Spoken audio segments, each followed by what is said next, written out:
Hey guys, I know there's been a lot of trouble with getting the EdPuzzle and the Google Classroom working. I really don't want to give up on it because I think it will be a really great resource for us to use while we're not physically in school.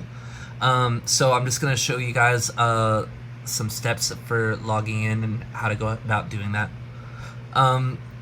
So the first thing we're going to do is we're going to click sign in under Google. When we sign into Google, we have to make sure that we're using our Jubilee student email, because if we don't do it, it's not going to work. That's the email that I sent the invitation to. So I'm going to use one of our students as an example and just go through the steps of logging in.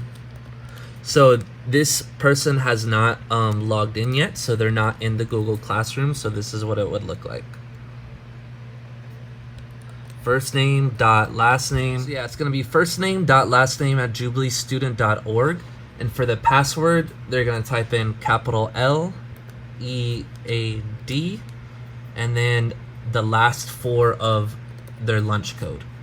And clicking next would get them to log in. So the next step that you're gonna do once it's signed in, you're gonna go to this little symbol here, click on Google Classroom.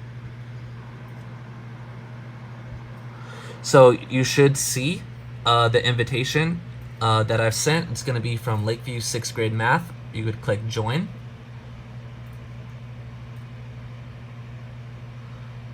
So once you're joining, you're not going to go ahead and you're not going to have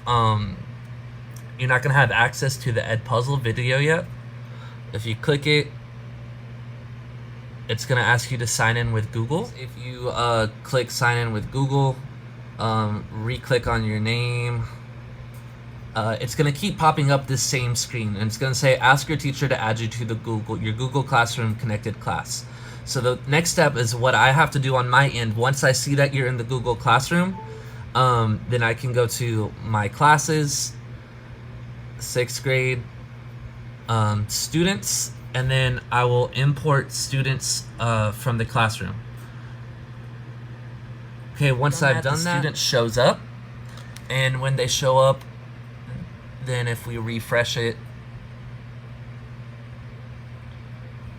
once again under her account still, then we should be able to access the video, and then we would complete it. About EdPuzzle is that I can add questions to check for understanding as we're going. So for instance,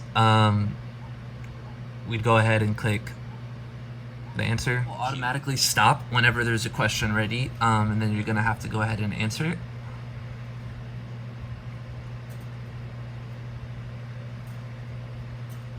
Even fill in open response answers. So after you're done with the last question, you would go ahead and click submit. Continue. That you guys are all safe, it should finish off the video. You can see where each of the questions are at each of these little markers. And once you're done, you can click show results. On this case, it says 2 out of 3 because I haven't graded the response question yet. That's complete. It'll show up that I have one new answer. It should be from the one I just took. I would mark it either correct or incorrect, and it would show on my gradebook 100 out of 100. Back into her account, she'll see that it's 100 out of 100, and it would say graded, and it would be done. That's how you know you're finished.